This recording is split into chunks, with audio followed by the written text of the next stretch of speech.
Hey YouTube fans, Eric Hayden here in the garden. This is part 2 of planting bare root roses from Palatine Roses. Click below if you haven't seen the first part. We unboxed the roses. Pretty neat to see those arrive in the mail. 3 bare root roses that will eventually become really large, fitting in quite a small box. And as I mentioned before, really love the roses from Palatine. They're usually sent with really long roots, and it's important to have those roots for establishing your bare root roses. We also covered what bare root roses are. Dormant roses that are shipped to you without leaves or soil. That makes it easier to ship, and it often gives you an advantage with varieties. You can buy roses from your local box store, but if you order roses in the fall for fall shipping or spring shipping via bare root, it gives you a lot more selection in terms of variety. Now, I want to talk about how we go ahead and plant those in the garden here in eastern North Carolina. One thing I want to point out, when I lived up north in the Syracuse area, the Rose Society up there suggested as long as the ground was not frozen, you want to plant them in the ground. It seemed crazy, but I followed those instructions year after year, and I had some fantastic roses later in the spring. They survived, below 0 temperatures and everything. And I think the key was they were dormant. Planted them in the ground, it stayed cold all winter, then they started to grow and break dormancy once we warmed up in the spring. In fact, one of the years, the last year I was there, 2015, I planted a relatively new rose at the time, Crescendo, fall of 2015. By June of 2016, the following spring, I won Queen of Show at the local society. So again, for most of you, fall planting is fine as long as you do it before the ground is frozen. Even some of those folks dug holes prior to the ground freezing, and then they had a bag of soil. So when the roses arrived, they plopped them in the hole and covered them up. So up north, I'm a big fan of it. It sounds reverse, but up north, I think it's a better idea to plant them in the fall. Now, down south, I did the same thing. Fall of 2017, when first fall we were down here, ordered 4 roses from Palatine, planted them in the fall, just like I did up north. They kind of sat all winter. We don't get super cold down here. We do have some cold days. It was a harsh winter. We got down into the single digits, which was one of the coldest winters in 100 years here.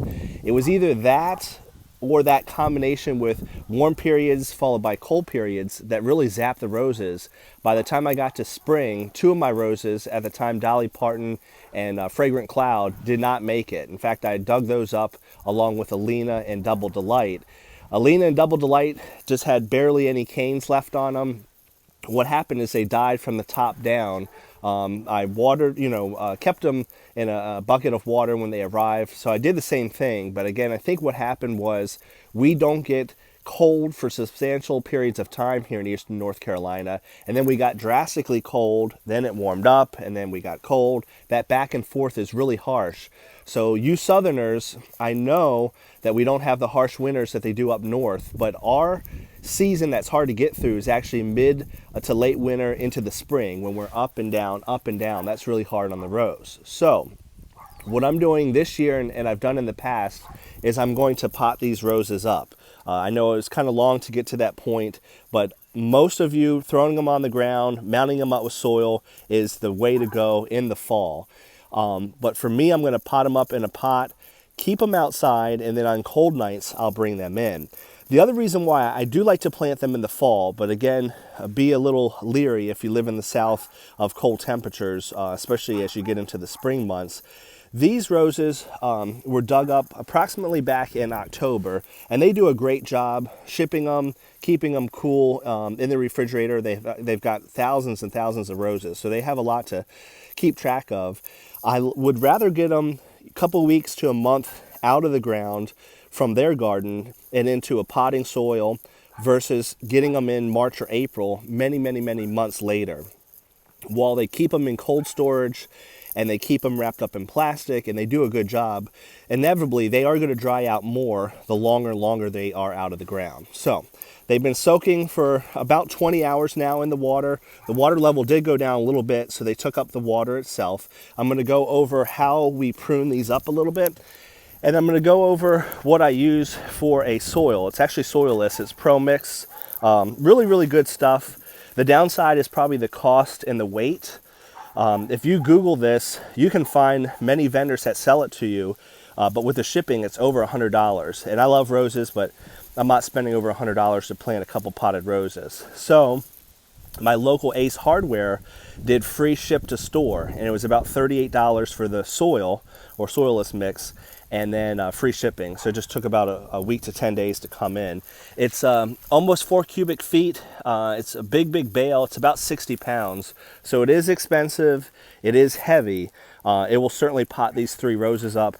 And then I don't show it too much, but I've got pots on the deck. I've got impatiens and little pots of flowers around the house. I use that up as we get into the spring and summer next year. So let's get at it.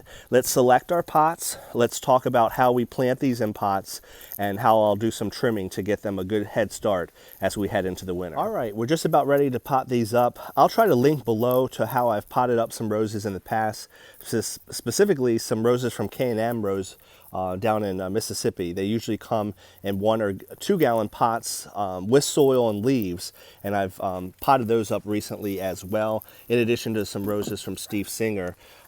Usually pot those into the 2 gallon first, but this is a 5 gallon bucket or container. I won't get into the logistics, but you order these online and they say they're 5 gallon ones, and I'm sure somebody could comment below in the trade industry, but they're listed as 4 on the bottom. People always tease us meteorologists as getting it wrong, and it's interesting that they're called 5 gallons, but they're 4.02, so go figure. But anyway, Bob Martin, president of the American Rose Society, and others have recommended this is a pretty good size. I do have some larger ones, you can see on the deck there. I don't really want to keep them in that pot really long. The whole point is to pot them up through the winter, and then probably early summer next year transfer them to the garden once they fill this out. So I don't want something too small, and I don't want something too big where it will take too long to establish the root ball. So 5 gallons seems to be a pretty good compromise. And I'll try to carefully pick up one of these roses just to show you that they fit in pretty nicely. I'll just place them in there here. When you're planting in the ground, this bud union, where the variety has been grafted onto the rootstock, in this case this is, what is this? This is Gemini. You'll plant this bud union below the ground up north. I really suggest you join a local rose society. That's where they can give you really good information. Here in the south, we plant our bud unions above ground.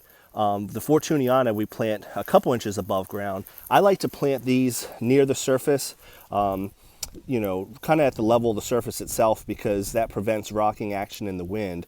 If you have that bud union up a little higher, it's going to rock back and forth.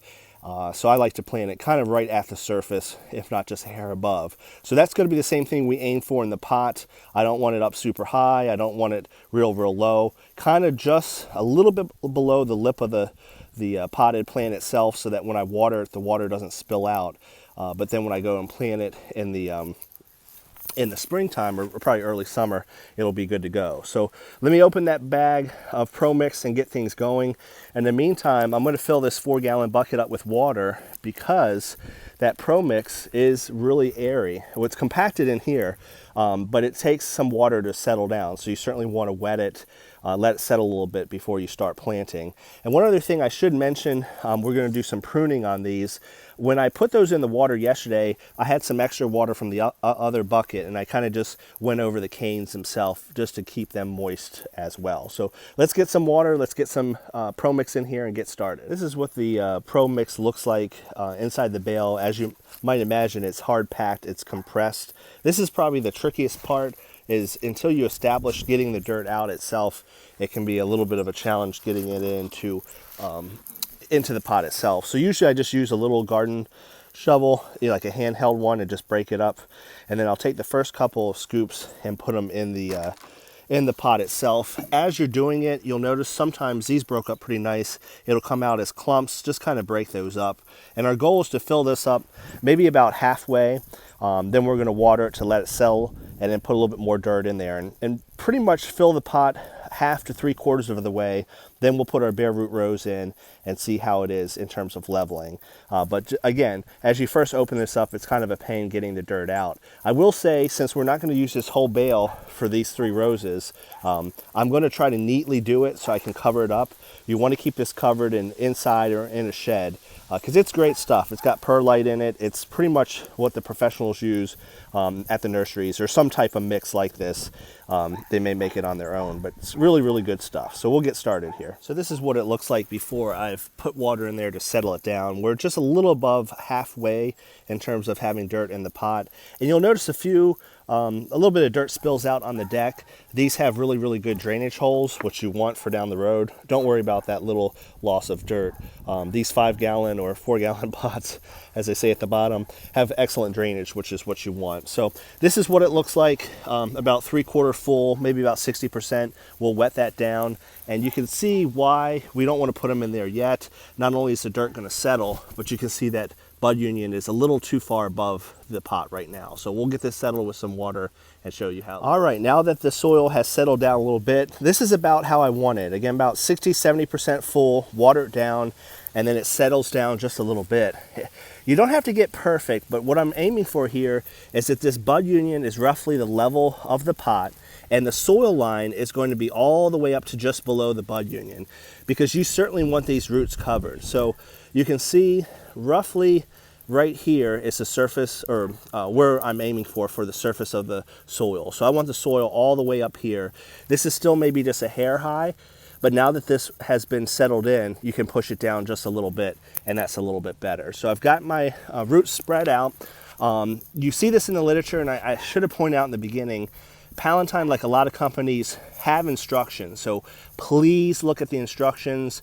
Please join a local society. I keep saying that.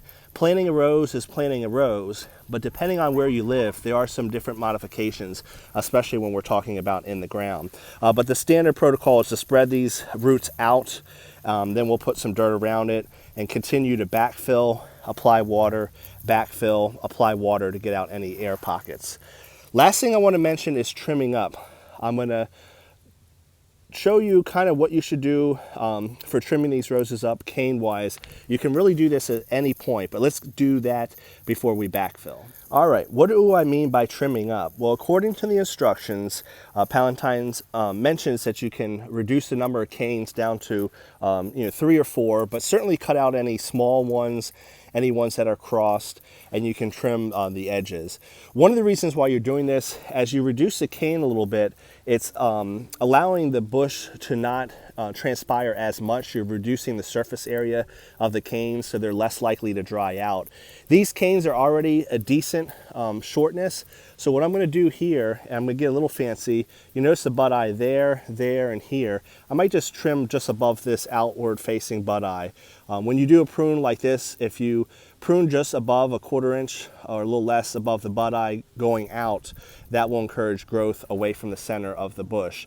Sometimes it's obvious. If you are a little worried, just leave it alone, maybe just trim the edges of the cane. But there's some that I pull this one on purpose because it's more obvious. So we've got these 3 healthy canes. I don't need to mess with these at all, other than a little trim at the top. I do not need to remove them. Roughly, if they're the size of a pencil, just leave them. But what they're talking about, twiggy growth or cross canes, look at this, compare, and I'm sorry that I'm trying to focus as much as I can, compare this pencil-sized cane to this one.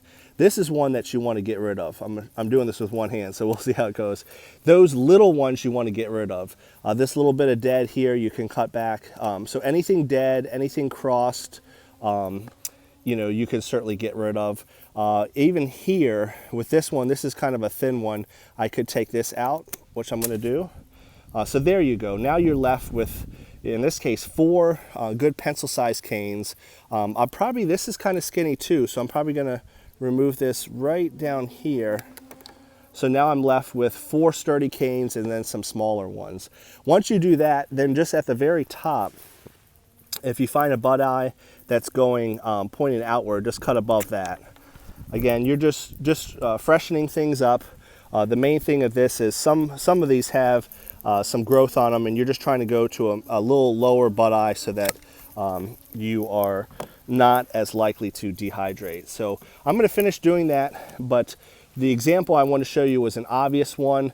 Trim away the twiggy stuff, cross stuff, and then once you have 3, 4, 5 good canes, maybe just take off a couple inches, not much, and just trim above an outward facing good bud eye. Now, sometimes it's not as obvious. That's why I pulled this moonstone out, because I'm not quite sure what I'm going to do with this one. Notice there's just a whole bunch of canes. You can quickly identify the 2 big ones to the right here where the pink tag is, and to the left.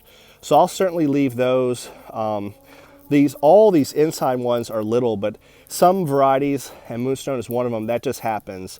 So what I might do is I might just clean this inside up a little bit, but I'm not going to get too cute. And you can trim lightly the roots. I tend to not do that, but I do like to remove some of the smaller canes if need be. So we've removed some of the twiggy growth on Gemini. It's looking good. I'm going to prune these 2 above an outward facing eye, get this potted up, and show you what it looks as a finished product. All right, there she wrote. All 3 roses are in the pots. The 2 on the left are moonstone. Just like if you have siblings, everybody's a little different. It just depends when you get them. The one on the right of the 2 is certainly the stronger one now, but who knows what will happen in the end. But those are both moonstone, and this is Gemini, the garden. Hope everyone is well, and I hope you like this video. I'm excited to get these in the pots and eventually in the ground in summer of 2021. Have a good one, everyone.